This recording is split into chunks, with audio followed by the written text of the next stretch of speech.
TalkSTL.com real spoilers powered by ReviewSTL.com. Warning, the following film discussion will ruin the ending of any movie you haven't seen. Example, Bruce Willis is dead at the end of The Sixth Sense. See how I ruined it for you? Just like that. Here are a few more.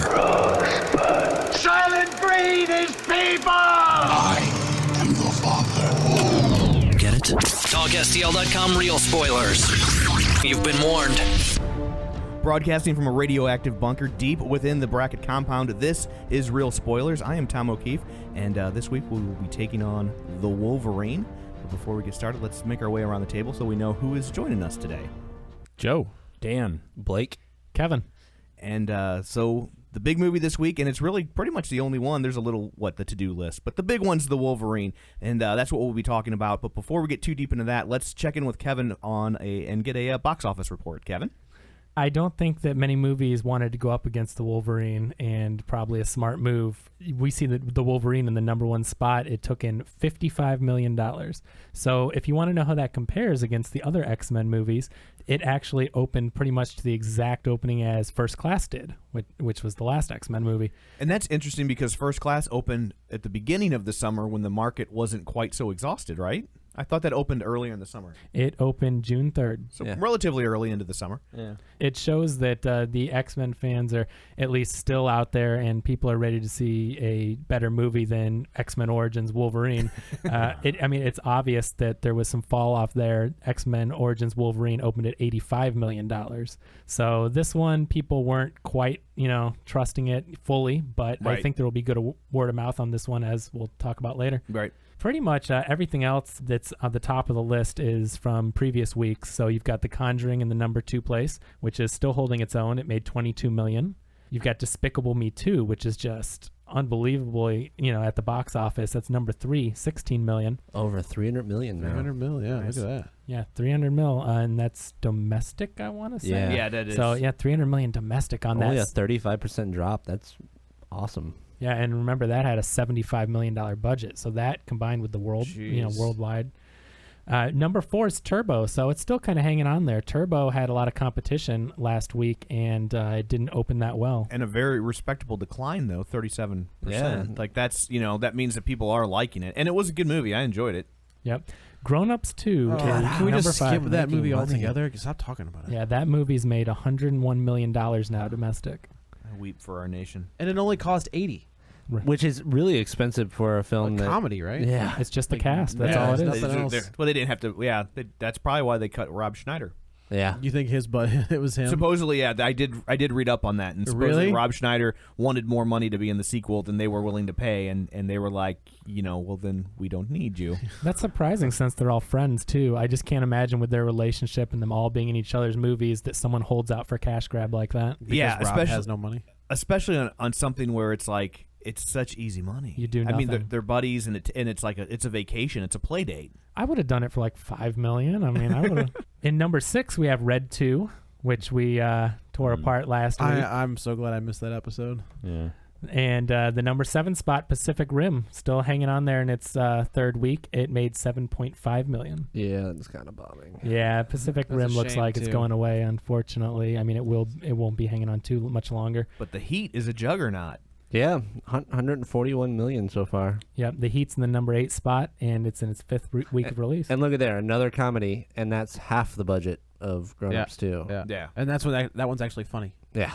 I did not see it. It's pretty funny. Yeah, I enjoyed it. It's really funny. Yeah. R.I.P.D. opened up pretty poorly last week, to say the least, and it already has a huge drop, 53% down from its really weak opening, and it made $5.8 million. Oof. Wow. So, yeah. There's no way to spin that. So we'll see that in a couple weeks on Jeff Blu-ray. Bridges will blame. I have some other numbers that I thought you might find interesting, and it's for how movies that are kind of have already played out, but how they finished up. Sure. And some movies have done better than we might have thought. For instance, the international release for After Earth actually ended up saving that movie. It's not a huge hit, but they're going to get out. They're going to get out alive. It earned $175 million overseas, and it only made $60 million here in domestic figures. Jeez. But between the two, it's probably going to end up finishing at $250 million with worldwide totals factored in. Which I think is such a shame. I mean, not that I just wish poorly upon people. I don't want them to just lose money, but they made a terrible film. And what happens is if movies like this get bailed out, by the movie-going public that is going to accept terrible movies like this, they're going to keep getting made. And we don't need to see more movies like this. Well, and when people ask how M. Night Shyamalan keeps getting to make movies because they keep tanking, it's because he keeps getting bailed out overseas. The same thing happened with The Last Airbender. That movie tanked here, but internationally, that thing made a ton of money, and it saved him. And it's what ended up saving John Carter.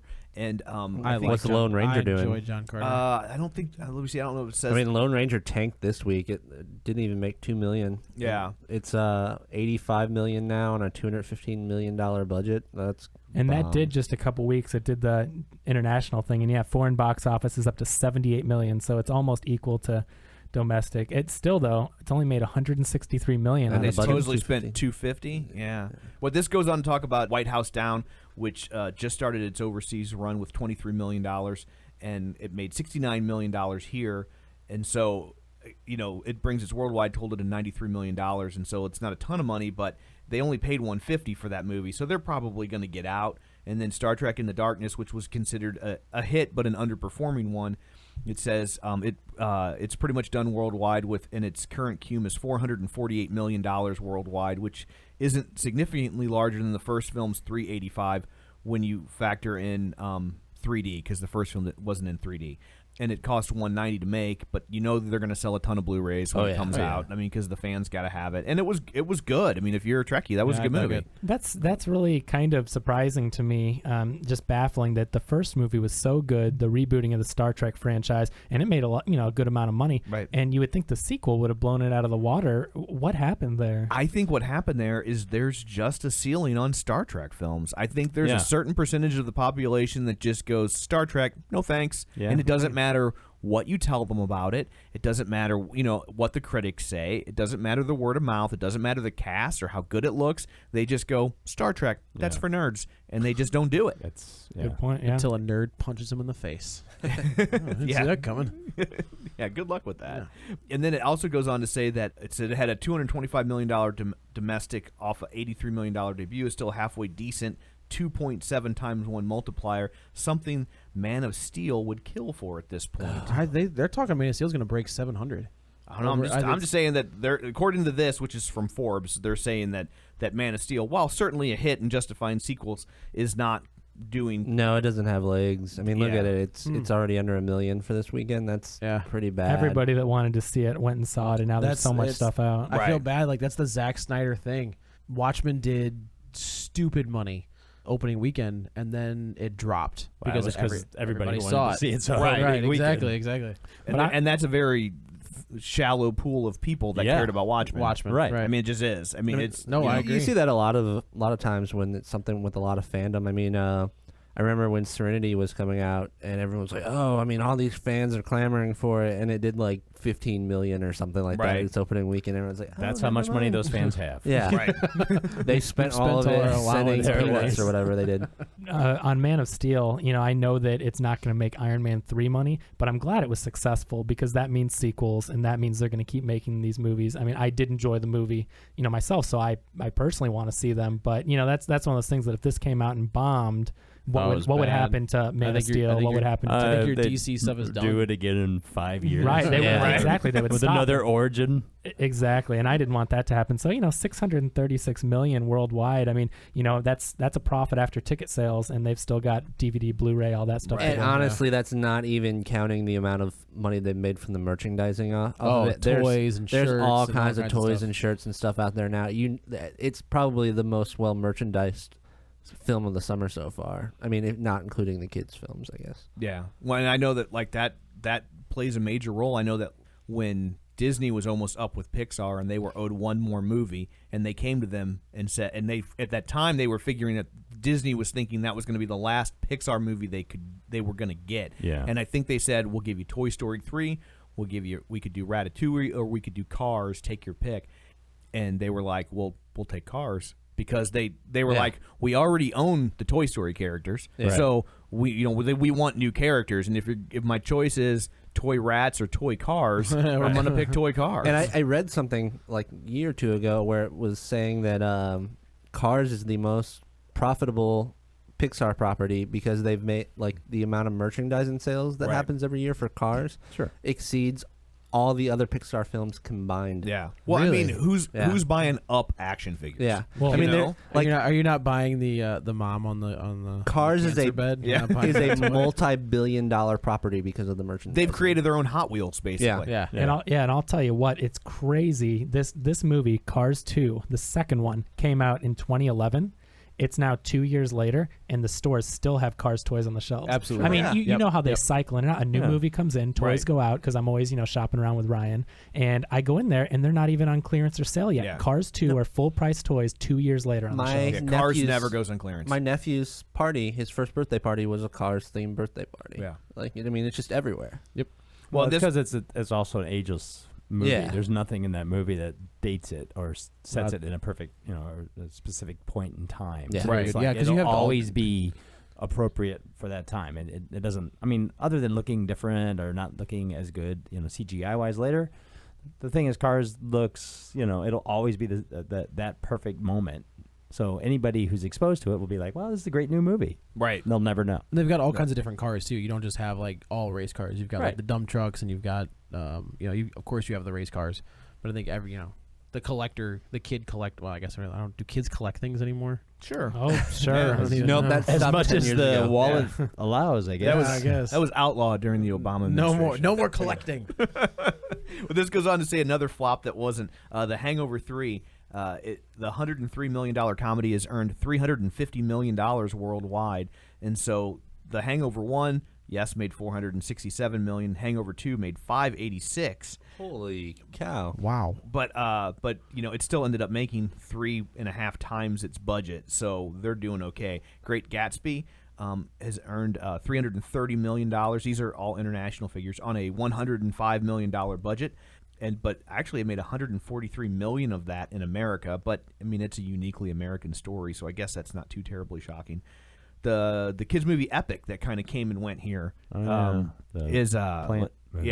the Plant one. Oh. It's already made $242 million and counting worldwide on a $100 million budget. So you probably won't see sequels, but nobody's getting Made some fired. money. Yeah, and they got Rio 2 in the can, and then it goes on to say finally that the uncontested sleeper hit of the summer. Anybody? You might have already forgotten about it. Iron Man 3? No, sleeper hit. Oh, okay. I was gonna Yeah. Now You See Me. Oh, yeah. Oh yeah, I wanted to check that out. Yeah. I never got the chance. Really? Yeah, it earned $114 million domestic, nearly 4 times its $29 million budget, and ended up making $200 million worldwide when it did another $70 million overseas. So I'll say this about that movie. I liked it. However, it's one of those movies that I know I can't go back and watch a second time because every piece of it will fall through. right. Yeah. But it was fun while you're watching it. I had a blast while I was watching it. I haven't seen it again, and I even said when I reviewed it that I'm pretty sure that this movie will not hold up in any No. way, shape, or No. form. But it was a lot of fun in the moment, and so yeah. I'll just take it for what it was. I figured out the movie pretty early on, but it was still a lot of fun watching it kind of be all revealed. So I mean, Yeah. it was a good time. And it was good dialogue. It was fun. It was Yeah, there it was funny. There were some funny spots, and the other thing I took away from that movie is if they ever want to do a Columbo reboot, Mark Ruffalo is your guy. He kind of does that dead character on. in Zodiac. Yeah, He does Yeah. a character that's kind of similar. I would love to see him as Columbo. Like he would if they Be a good Columbo. Yeah, and he could do it well without imitating Peter Falk. Yeah. He just kind of embodies that kind of disheveled, but he wouldn't do that impersonation thing. He would make it its own, but it would work for him. Who I don't believe is the very first person to play the character Columbo. What's that? Peter Falk? Peter Falk. No, I think there was like a it was based on a play actually, and then I think there was like a made-for-TV Yes. movie, and then that he wasn't in, and then there was a Adam Arkin might have been the first Columbo. That would It's have worth been investing. awesome. and then they made another made-for-TV movie Right. with him, and his character was pretty small Yeah. in the film. He didn't come in till like an hour into the movie, Right. and then it was such a big thing that they turned it into Yeah. they turned it into a show. I'm a bit of a Columbo fan, in case you couldn't tell. You and my grandma. Yeah. We hang out together. Matlock. Well, anyway, enough of Columbo. What you really came to hear about is the Wolverine. So the Wolverine is in theaters, and so I guess let's maybe take a trip around the table and just kind of see what their take on the film was. So we'll start with our resident comic book expert, Joe. Joe, what was your take on the Wolverine? I really enjoyed it. I think I've had, along with any other fans of the film franchise, a really bad taste in all of our collective mouths from X-Men 3 and X-Men Origins Wolverine. It was really nice to see them take, I almost want to call it like a Clint Eastwood style Western character take on Logan. I thought that was awesome. They took a really good story from Frank Miller and Chris Claremont. They took some inspiration from there. Very rarely do you see directors or writers improve on a story, and I think on this one they did. They took some aspects from the story. They flushed some characters out that I don't think were very one note in the book, or not one note in the movie. But I thought it was an awesome take on the character. I really enjoyed it. Dan? Yeah, I mean, obviously it was a big sigh of relief at the end of it. I was just like, oh, thank God. And yeah, the X-Men Origins Wolverine left a bad everything in every orifice. I mean, it was just so. I mean, it was just tragic. I remember seeing it and thinking, well, that's so bad. Why was it so bad? And they cleaned up. They did a lot of work, and they committed to it. And Jackman, he has been like very vocal about wanting to do it right. And when Aronofsky was attached to it, I was like, well, that could be interesting. And I think that was sort of the thing that made me excited again.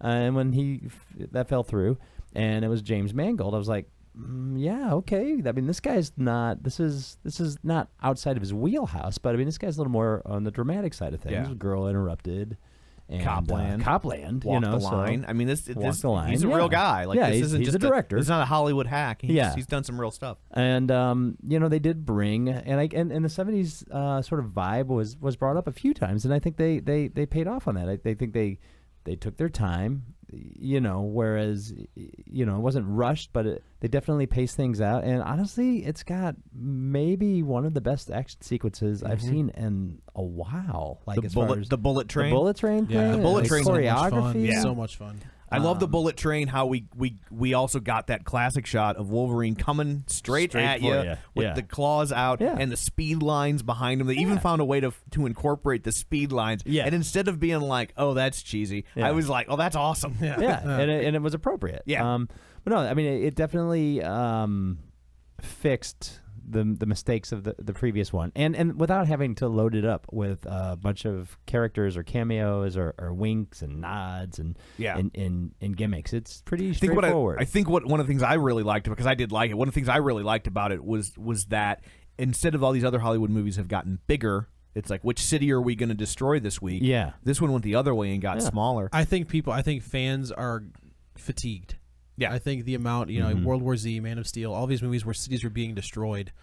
I think also get that in this. I think they also have just blockbuster fatigue, which I think also explains that $55 million opening. I think you're right. If this movie had opened earlier in the summer, I think it would have done better. I know that there was no room for it early in the summer, but I'm just saying if it could have had its own weekend earlier in the summer, I think it would have done closer to 7. I agree. Yeah, it's actually not the most summery movie I've seen as far as like a superhero movie or a comic book movie. It's not a feel good movie. It's not. No. Yeah, it's not. But it's well done. It's not the feel good movie Man of Steel was. No, that's a laugh riot. I mean, it's just a musical comedy. Blake, what was your take on the Wolverine? They're terraforming. I liked it. I wasn't in love with it. I was solidly bored in certain parts of the film, and then there, some of it just doesn't. Hugh Jackman took his shirt off. And then I was just like, it's sold. Hey, this movie just got interesting. I honestly, that will be the reason my girlfriend sees it. Like, just went from 6 to midnight. She'll be like, wait a minute, he's what? It's why it's a date movie. But no, I mean, it was. After Origins, it's hard not to appreciate the Wolverine, because it's just not the just piece of shit that Wolverine or Origins is. I think we would probably be having a little bit different discussion had Origins not occurred and this was after, say, like X2 or something. I don't think it would be as well received. I think it's good. It's not great. There's a number of pitfalls in it. I think some of the stories a bit forced, but I mean, a lot of it I think would come off as nitpicky if I said a lot of my criticisms of the film. But overall, like I found it a little dull in certain places. But yeah, when the action was done, it was done well. I do think that one of my major problems with the film is the Viper character. Oh, so here's what I will say. Claremont and Frank Miller did this 4-issue miniseries, which most of this is taken from. That miniseries leads into maybe a 2-issue story in the Uncanny X-Men that deals with Viper and Silver Samurai. I don't care about using Viper.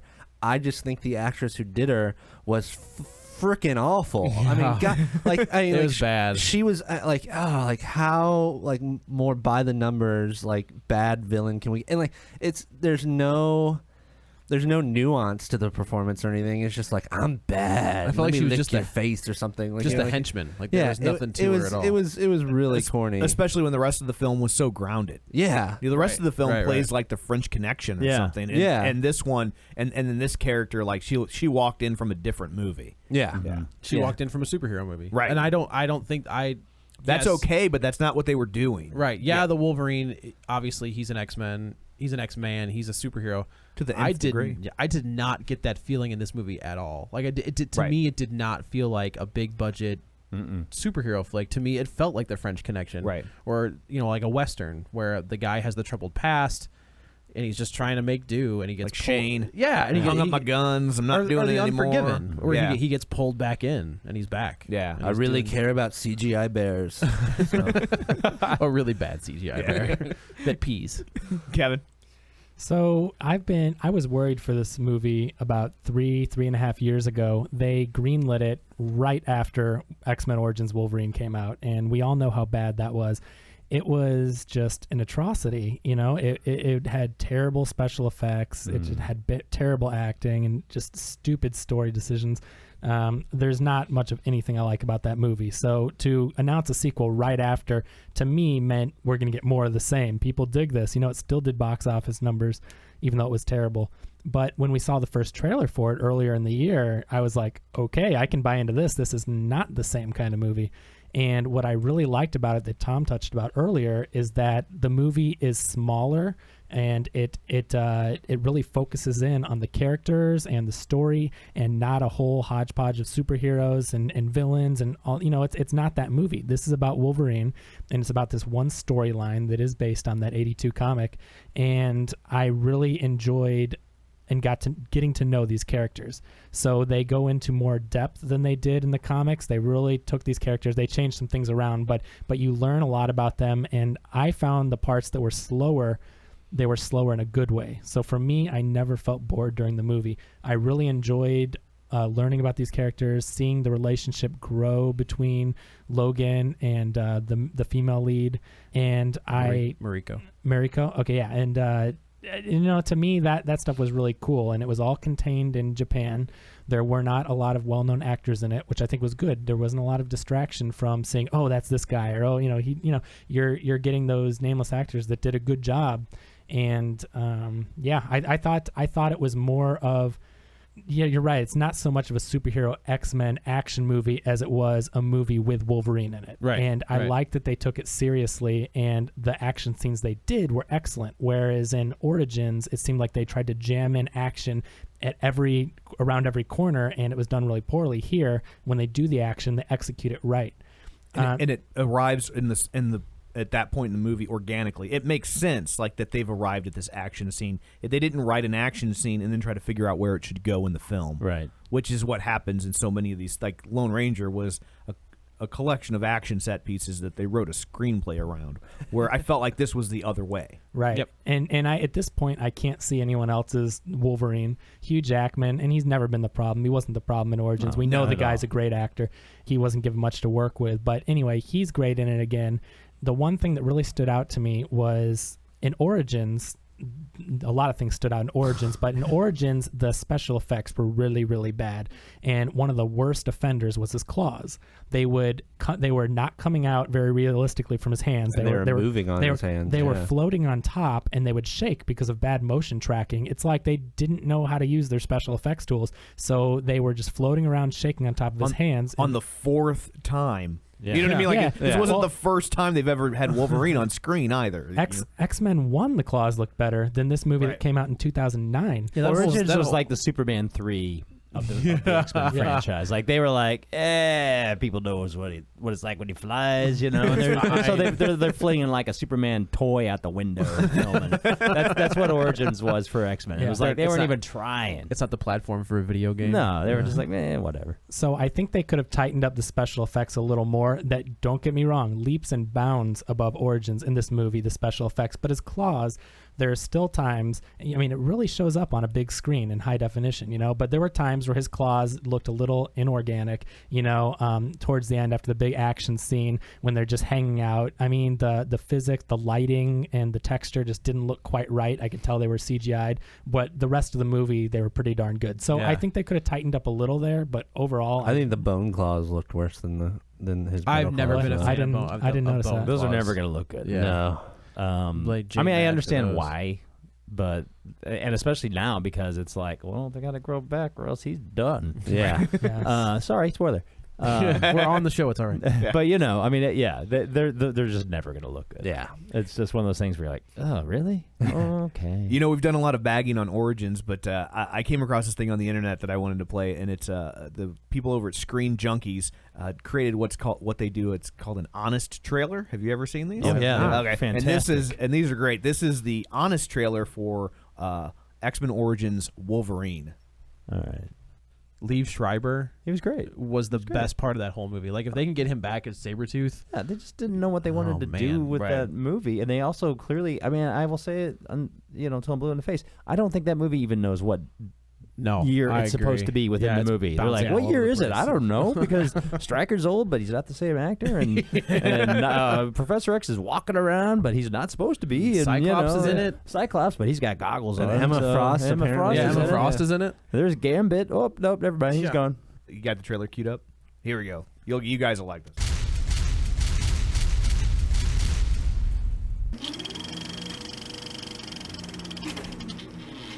From the studio that nearly destroyed the X-Men franchise with The Last Stand comes the film that destroyed your favorite X-Man, Wolverine.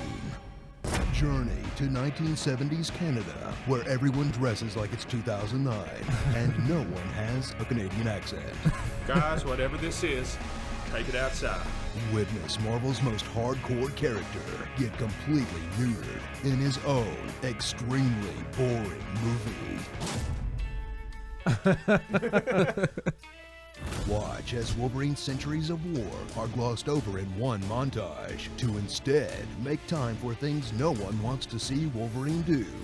Go on dates, chop wood, get stuck in traffic, and fumble around in the bathroom. It was so weird.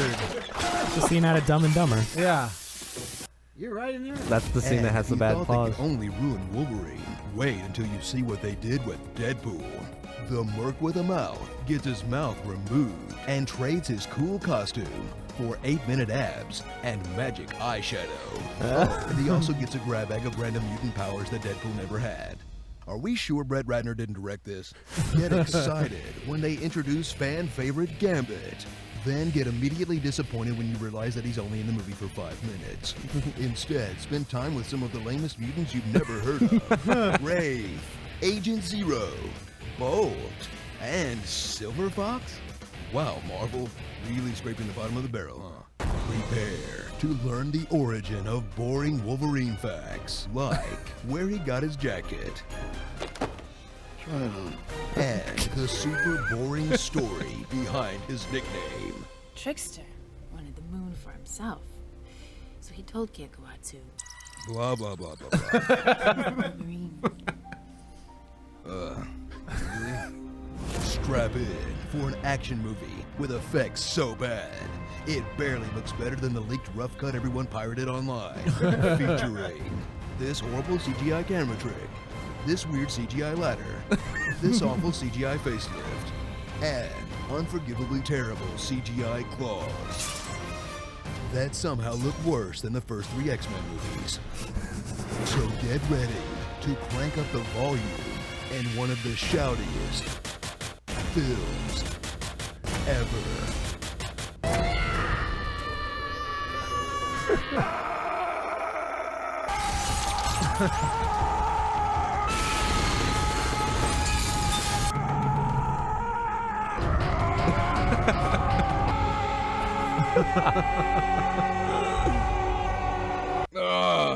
This movie sucks. Starring Hugh Jackman, corn chip nail tips, generic evil colonel, Polka who cares, Paula D, worse than Green Lantern, Tim Riggins, William, Paul Kent, and Dead Cyclops arm blades. X-Men Origins, Wolverine. Yeah. Like Wow. Studios. That's almost spot on. That sums it up, I think, Yep. doesn't it? There it is. So that happened. Yeah. So they had a lot of ground to make up for. Backing up, I people talk about. I'm gonna go off on a tangent and bring it back around. So bear with me. People talk about when marriages are bad and they have kids, about how the kids were born to save the marriage. And I think oftentimes with these sorts of movies, that's what's going on. And it's like, kids shouldn't have a job, neither should movies. And I think so many times these sorts of movies are built entirely for the purpose of creating other types of these movies. And so it's always like, instead of making the movie they're making, they're using this movie to try and launch the next movie they're going to make, which is a lot of what went wrong with Origins. It was like, here's Gambit, here's Deadpool, here's 8 other mutants that we might be able to spin off into franchises. And so this time out, they didn't do that. This time out, they just made the movie that was in front of them, instead of trying to like set it up to make 9 other movies or introduce 15 other characters. Like, I don't know that there's really any character in this movie that you're going to want to see again, or they're trying to want you to see again. You're right. And that's okay. Like, I don't feel like, I don't mean that as a that they failed. I mean that wasn't the movie that they were making. They focused on the task at hand. It's a one-off. Right. It's a one-off. Yep. And it's self-contained, and I like the fact that if you've seen the other movies, like Jean Grey pops up in these flashbacks. Who looks hot as ever, by the way. Holy cow. Starring Jean Grey's titties. Yeah. Good night. But it's like, if you've seen the other X-Men movies, you know what that means, and if you didn't, it's this mysterious element of his past that is explained enough that it works. I mean, so many of these types of movies, the protagonist has this incident that haunts him that they tease at, but they never fully flesh out. But they give you just enough information where you know what's going on. There's no flashbacks. There's no I think she asks, who's Jean? Right. He's like, I somebody I knew and I killed her. And I don't think anybody at this point is going, you know what? I think I am going to check out one of those X-Men movies. Let's start with this one. Right. But they've got so many. I think this is probably not the place we're starting. And I agree with that, but I like the fact that if you did, it would still work. It would be fine. Like, it wasn't like it would work on its own as just this mysterious element of his past, in the same way that, like,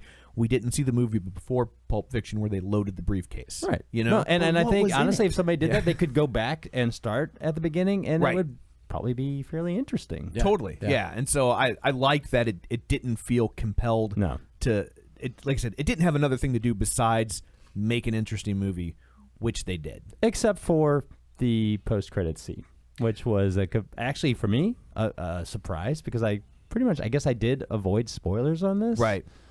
And was surprised at, like, wow, what a huge bridge they're spanning with that little tiny scene. A 3-minute scene. Totally worth it and pretty well done. Well, why don't you walk us through the credit scene? Funny you should ask. Spoilers. So they did a good job of bridging what we saw in X3, The Last Stand. Which by the end of that movie, we saw Magneto sitting alone in a park playing chess and trying so hard to get his Magneto powers back by nudging a chess piece. So he's like, all right, I got this. And however, Professor X, he blew up inside Jean Grey's old childhood home, but he came to in their post-credit sequence, he came to within a body of a brainless man. I thought he, right? well, no, that was it was a kid. Oh, okay. So And I thought it was a mutant kid, but so it was yeah, he somehow transferred his being into somebody else. Interesting enough that what they did was, because for those who don't know, the next X-Men movie is not only a sequel to X-Men First Class, which will be set in the 70s, and so have most everybody from that movie, Jennifer Lawrence, Fassbender, James McAvoy, but it's directed by Bryan Singer, who is bringing all of his old X-Men cast into the fray. So here's Wolverine walking through the airport, and usually some of the times these sequences look like tacked on sequences. And I was thinking he's going to go through the metal detector. No, that's here we go. right. Cheap laugh. Yeah. That was my thought. And then, Waka waka waka. Yeah. So all of a sudden things start floating, and you get and I mean right off the bat you see the guy behind him. It's like, oh hey, there's Magneto, and he whips around. All of a sudden everybody stops, and something that we saw in X2. That Professor X has the ability to freeze everything, and comes wheeling on through the crowd at the airport, like buzzing through people, like making hard, sharp turns. It's easy to do like that. that. You got some chair improvements. It's a step up over a rascal. That's right. It's not for the sure. giant yellow floating one that we're used to. So, and they basically say, "Hey, we need your help." And meanwhile on the TV, there's something about Trask Industries, which was a nice, Right. because we've only just started seeing that logo based, at Comic-Con. So Trask Industries being a big part of they build the Sentinels in the new movie and the comics. So this is actually one of those moments where it is a bridge between the different movies, right? And literally between the First Class movies and the Bryan Singer movies. I mean, it was surprisingly well done. And it was very well done. I don't know. I don't know about you guys. I was like, wow, that was really cool and kind of huge. Yeah, it was cool and huge. It's interesting you talk about how you thought he was going to go through the metal detector, because the director Mangold said flat out he didn't want to do that. He said that the after credit scene shouldn't be tongue in cheek, and he felt like a lot of those bonus scenes we've been getting in recent films end up turning the film into a joke, and he didn't make a jokey film. Not that there weren't occasional moments of humor, but it was not it was an Iron Man. I think just recently is when they started making the jokes. So like the one at the end of Iron Man, Shawarma. But they had Thanos, they sort of balanced out. Right. But then they had the one at the end of Iron Man 3 that obviously was a joke. Like it didn't further the series at all. Right. Because they didn't know if there was gonna be one. Right. They couldn't. So obviously we're saying that Mark Ruffalo will still be Bruce Banner, but we're just gonna make a joke about it. Right. And I do agree, if they would have done the thing where he's like, sets off the middle, it would have been terrible. It would not have been good. They threw you off there. It was great. And they already kind of did that with the handheld metal detector and the guy trying to I got a plate, wow. So how do you think that works on an after credit scene like that, especially one that ties into the next film? Do you think who directed that? Well, I think Singer. Do you? I do. Like who was it? It was Joss Whedon who did the post-credit scene for Captain America. Okay, he did, or he did for Thor, I think.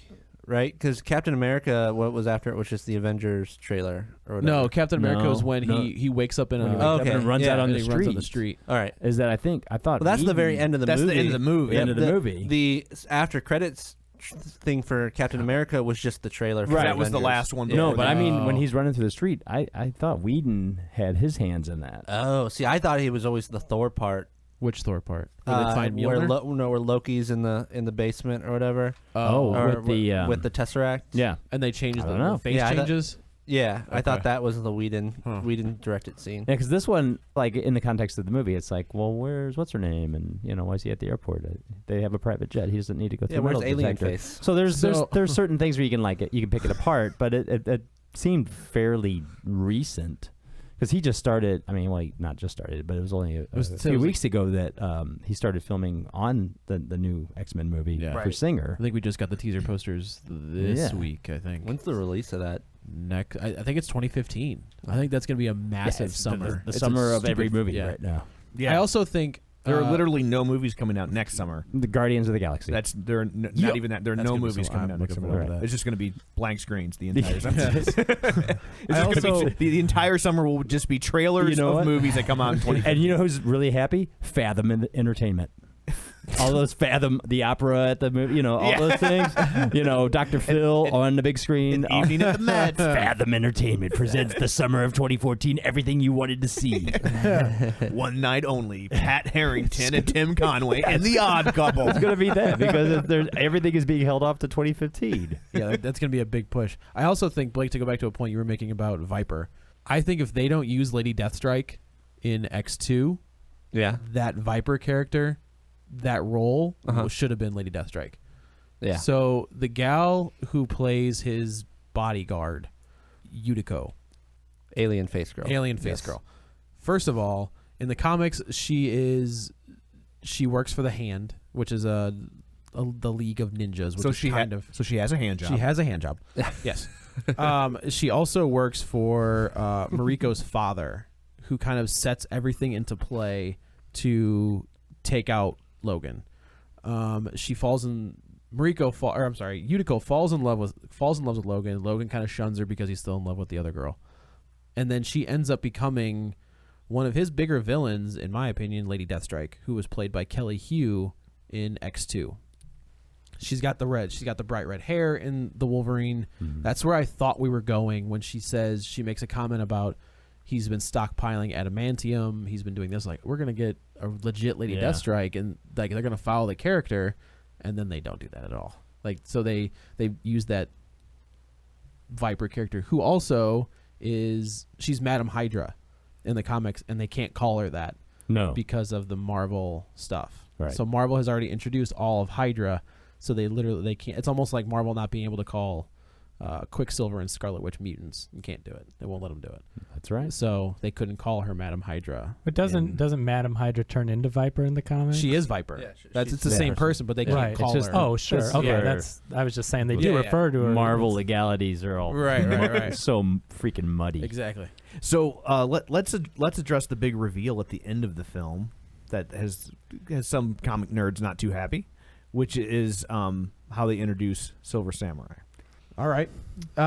So Joe, you're the comics guy. Yeah, run with that. It was interesting. It was an interesting take on. I didn't. There is a character. I believe is it Nibiru? I think is her Nibiru, the husband. Yes, the fiance in this positive movie. He is the Silver Samurai. I think. It's either him or Shinjin. It's one of those two in the comics that is the real. I think Silver you're just Samurai. making noises.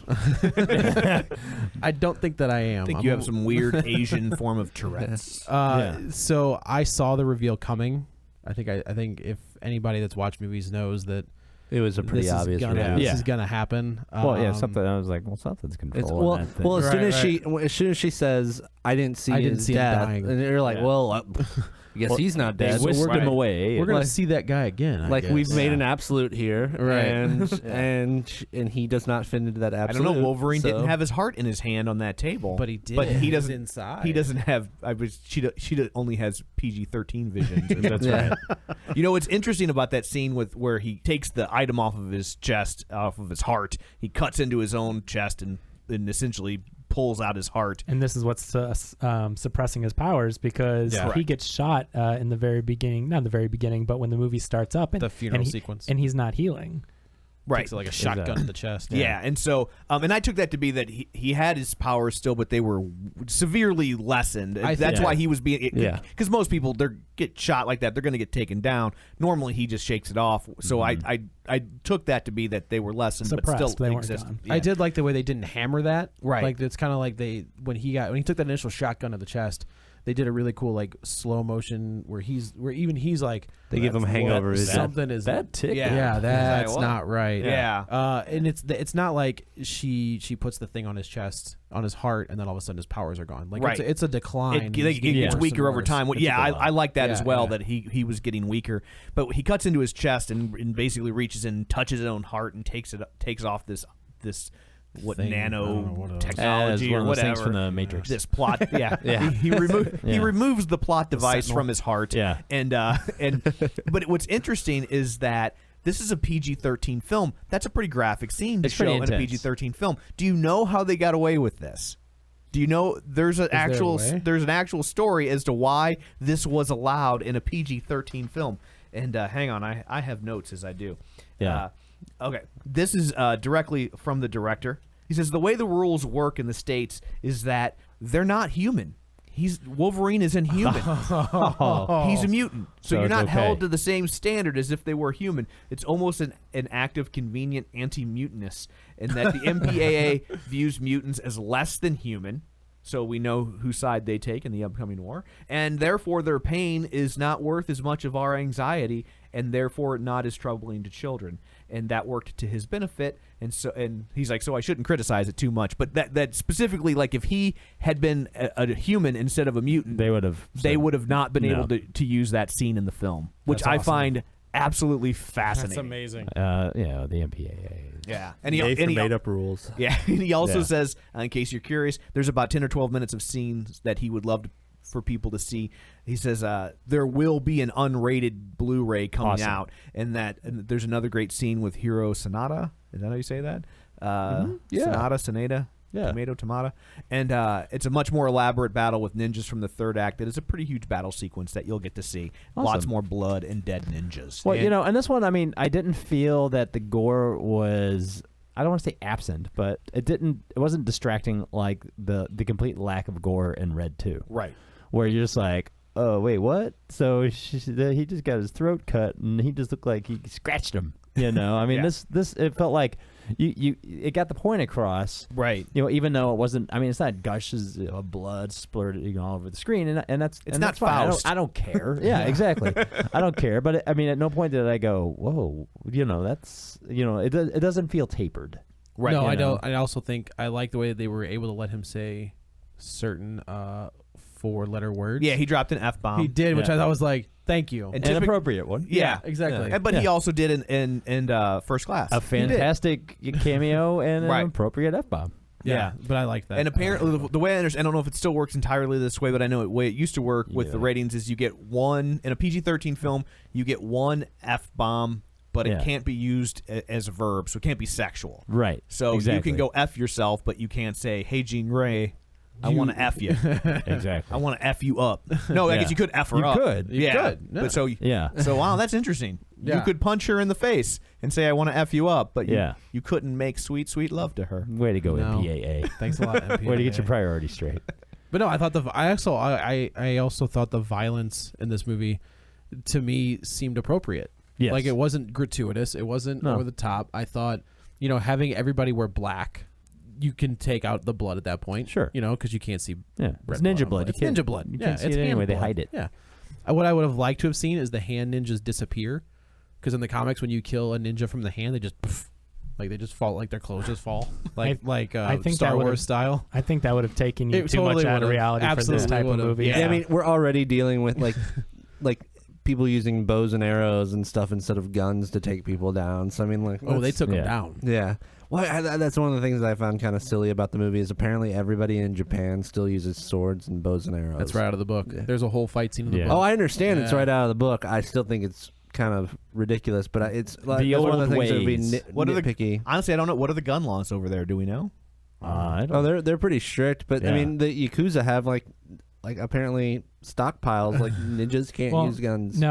No, the Yakuza use guns They when do. they're And they kidnapping did. at the funeral. The It's Black just, Hand does not. just the ninjas don't use guns. Right. I Yeah. wouldn't see a ninja using a gun. Yeah. No. Yeah. There's I just- nothing. you don't go to ninja school to use a gun. Yeah. I mean, it Be a makes ninja. sense. I mean, I'm just saying that it's silly that like it's like these people are just as strong with a guy with a sword could take down a guy with a gun, no problem. Like 10 guys with guns We have learned trouble that taking wasn't. one down with We a learned that sword. wasn't true in Raiders of the Lost Ark. Yeah. Blake, have you seen X-Men Origins Wolverine? Have you seen what Ryan Reynolds can do with 2 swords and some guns? Yeah. Yeah. So He was too enraptured with his abs. It was Harada, by the way. Harada is the guy who becomes a Silver Samurai in the comics. As long as we're nitpicking the film, I think. she does fall in love with the man who killed both her father and grandfather. Yes. Like that. I mean, I get Yeah. that they were bad people, but you'd still think that would she make. falls into his arms pretty easily too. Yeah. Like Yep. it's not very Yeah. it's not a very in-depth love story. It's like all of a sudden we're like, hey, there's a bed. Let's share it. Let's do it. You are aware of the fact that I'm Hugh Jackman, right? Like you know what? We Hugh might share Jackman. beds, and you might stab people when you wake up.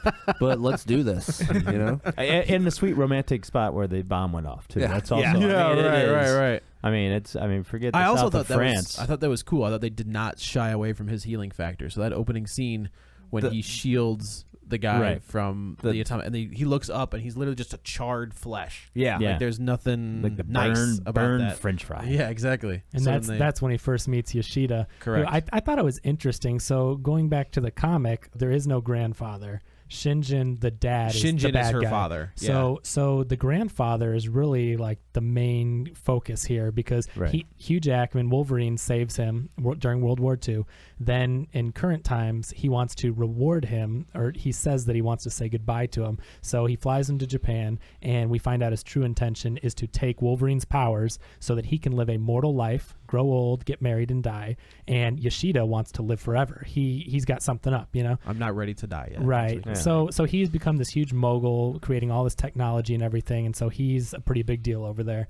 And I kind of like that story that they made for the movie, and I also like the fact that he didn't already know Mariko, like that they fell in love, and that's more that character development and that love story, which I liked.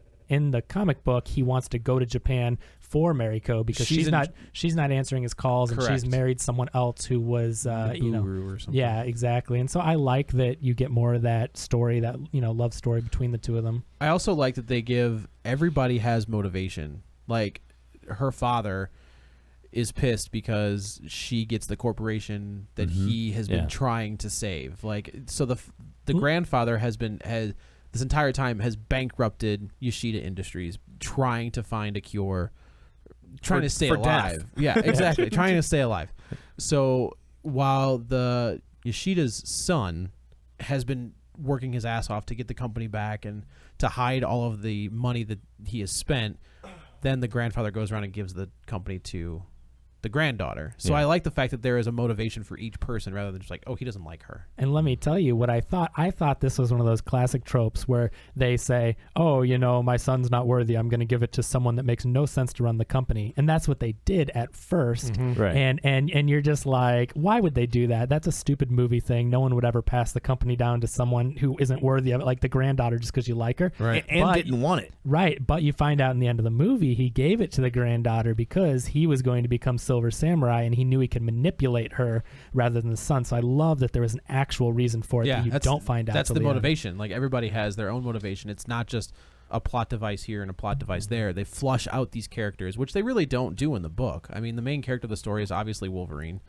And in the movie, they are able to flush out everybody. Everybody has their own little story. Exactly. And don't you love that when he fights Shinjin, the father, in the end, when they have their duel, their little samurai sword duel, that just like in the comic books, he gets the snick through the throat, It's his good claws stuff. come out. Yeah. Just like that scene in And the you never comic. see it. You never Right. see it. Like it comes out and it retracts, and then the guy drops. Like it's in his throat. Yeah. It's up here in his throat, but like you hear the noise. Yeah. And then he drops. It's awesome that they Yeah. did that just like in the book. Then. Well, they didn't I want will- to show the claws anymore because Kevin Brackett quality control on the claws would have just tore into it. Plus, so. they have unrated Blu-rays to sell. Well, I was going to say, right. do you Yeah. think they show the throat I think in they the do. Blu-ray? That's I the think there's going to cutscene? be some serious Perhaps, I violence don't in know. that. I will say that the third act for me was the weak spot of the film. I Like, agree. I get why they went that direction to where it's like, oh, here's a big supervillain to fight because that's just the story arc. of these- Ironmonger. Oh wait, what?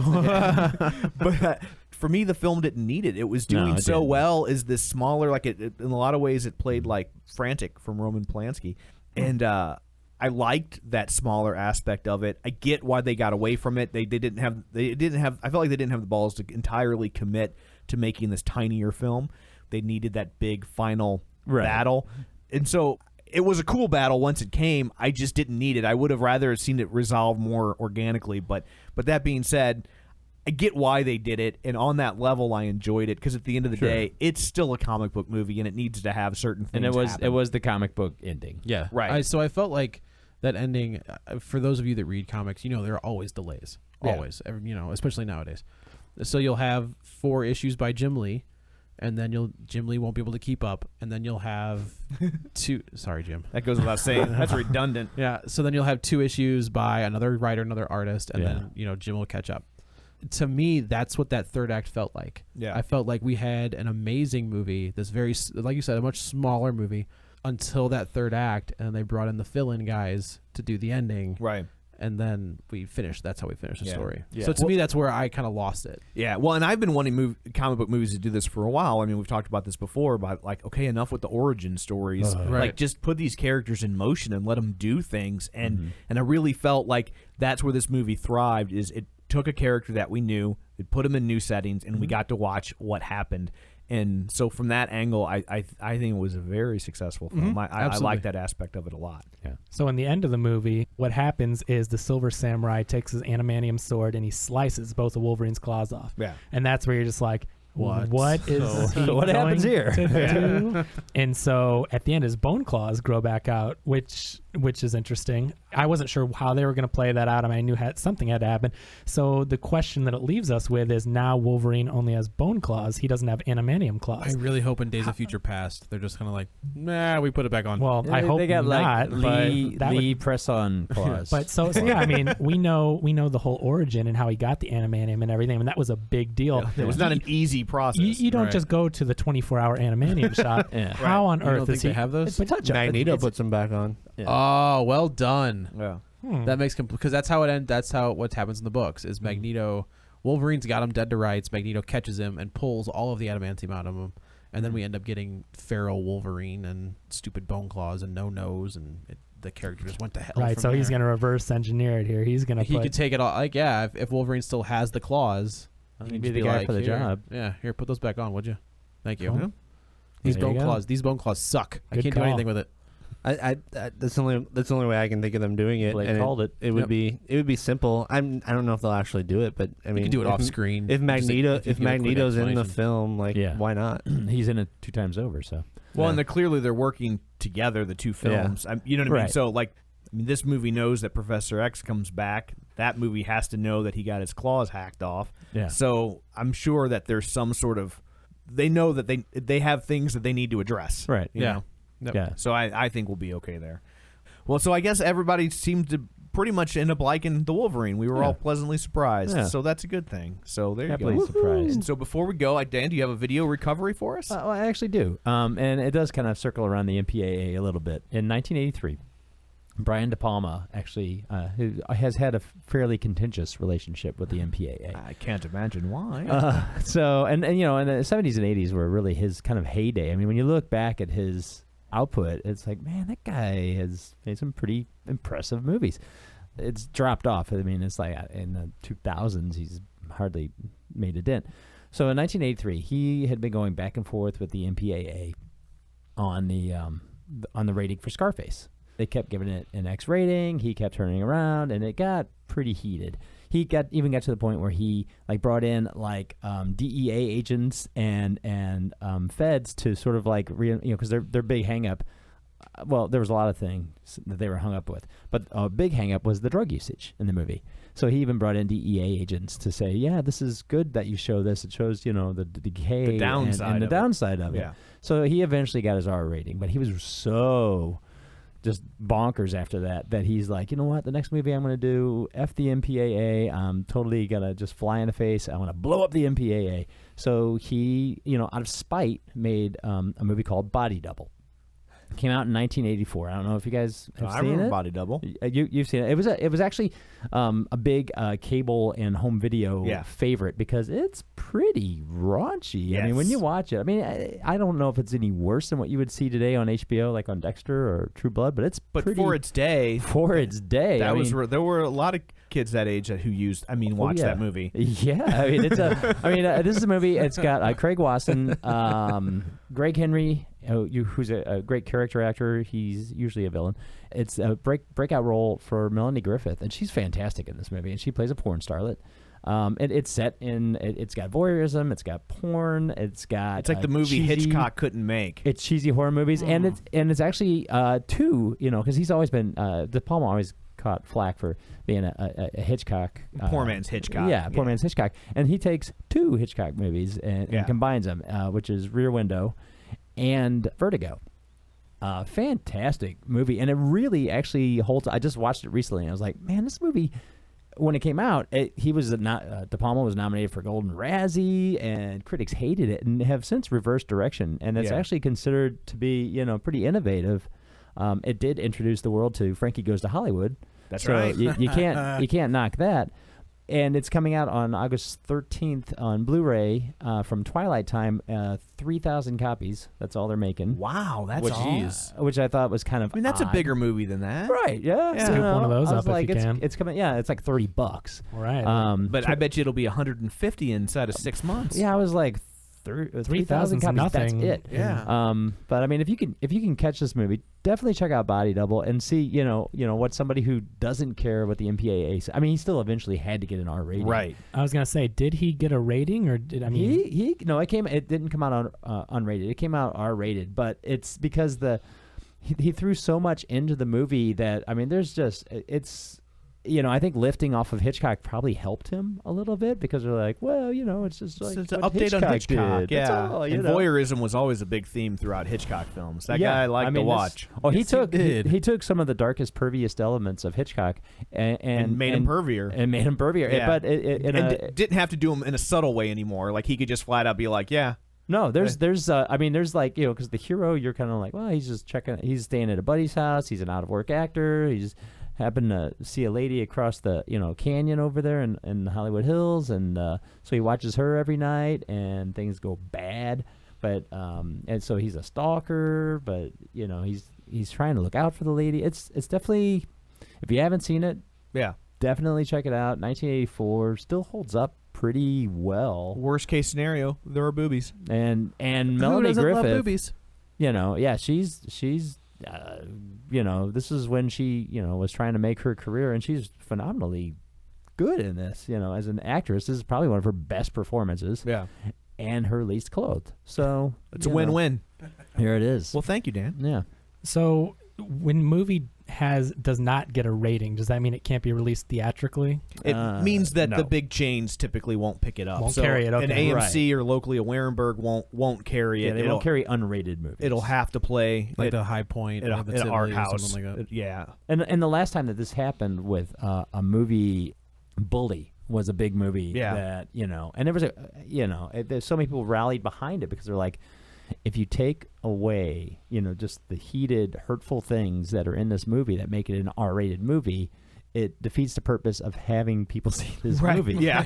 It's like if you pull the claws off of it, you've got a little pussycat of a movie, and then people will be like, bullies aren't so bad. I really liked Roots, but could we get a version without all the racism and violence? Yeah. Instead of decent movie, but leave the message. Instead of whips, put walkie-talkies. Yeah. Nice.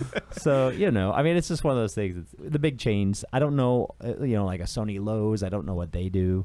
I think they probably would do an unrated movie. I think they do because they're more about doing the art house movies. So a lot, and they do a lot of unrated movies that aren't unrated because they're crazy, but they're just unrated because they just don't have the money to go through the process and they don't bother.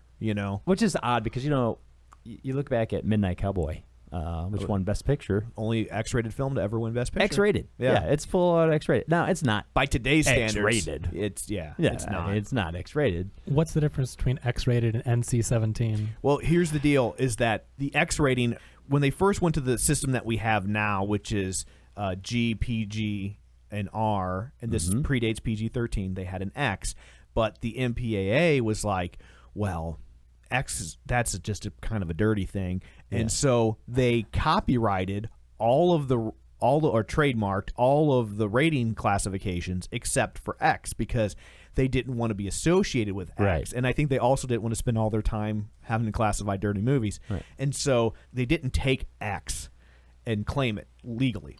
And so it was in the public domain. So all the pornographers just started declaring their film X-rated. Well, and then triple X. And then triple X because they had to really up the ante. Bad. It's so bad it got 3 X's. They just skipped double X altogether. Right, yeah. No, which is like a ludicrous concept. That would be like, like Bambi was so family friendly. It's triple G. Yeah, exactly. Like that makes no sense. But It actually makes families appear. right. You have a family while you're there. Well, so you go in single, so do- you come out with a family. So do triple X movies There if you you do them go. right. So they couldn't really go after the adult film industry for using X or triple X because they never trademarked they it. So they embraced didn't legally own it. So you cannot call your movie a G-rated film if you didn't go through their process, but you can call it an X-rated film if you didn't go through their process. Yeah. And so for years, it was very rare for them to hand out an X rating or for it to stick, because if they did get an X rating, the studio would immediately go back and tweak it because no theater except for porn houses would show it. Right. And so the only 2 major ones I can think of that got X's were Midnight Cowboy and didn't Last Tango in Paris get an X originally? Yeah, it did. Didn't Felix the Cat? Or Fritz the Cat? Fritz the Cat. Fritz the Cat. Fritz the Cat, I thought. Yeah, I think it did get an X. Yeah. It's like the only X-rated cartoon. Correct. Right. Like officially X-rated cartoon. Yeah. But I guess it was during the 80s, like late 80s, they decided that they needed something They had to harder than an reclaim. R, but they couldn't get X back in the bottle. Yeah. And so they came up with NC-17, and so that's how that came Which about. the first one was Henry and June, right? I think so. I think it That was the sounds first- right. Yeah, which was, I'm talking about art house film. You know. Yeah. And that didn't that was a big debate for that movie to get placed because that put the theaters back into a situation where it's like they didn't show X-rated movies because there wasn't really an X-rated movie that was a legitimate film Oscar contender. Yeah, or even just movie. Or Like movie. it was an X-rated Yeah. movie. It was Like, dirty. yeah. It was porn. But NC-17 put them and you have smaller independent theaters at that time. They're like, I don't know what to do. I mean, Right. It's not porn. Right. And then Blockbuster wouldn't carry NC-17 films, so they had to come out with R-rated edits so they could get on the that is shelves in correct. Blockbusters. That is correct. That was also a big stumbling block. So there's your history of the X-rated. There you go. Just off the top of my head. So body double. So it all comes down to that. Yes. So Brian De Palma. So anyway, I guess that's this week of Real Spoilers. Next week, I believe we'll be tackling Two Guns, the new Mark Wahlberg, Denzel Washington film. Is that correct? That sounds like one of the biggest ones next I think week. that's the only big one opening next week. That and Smurfs 2. Which starts in 25 minutes. Oh, if we want to get there. Yeah. I saw the first one. It blew. Yes. Thank you. Funnier if you read it. So anyway, thanks for tuning in, and don't forget that you can also find us on Facebook at facebook.com/Real Spoilers, and you can also follow us on Facebook or Twitter. We'll go around the table. Joe, where can they find you? You can find me at Joey Butts, BUTTS 21. You can also find any of my stuff comic related on Review STL. Dan, lurking on Facebook or at ballroomblitzkriegbop.com. Blake. You can find me on Review STL or Twitter, Epic Fail, FEHL. Kevin? Kevin R. Brackett on Twitter. And, of course, you can find me and everybody else at ReviewSTL.com and at Review St. Louis on Twitter. Awesome. And I am Tom O'Keefe, and you can find me on Twitter at Roger Kubert or Facebook.com/Tom O'Keefe. And until next week, Mr. Orange was a cop.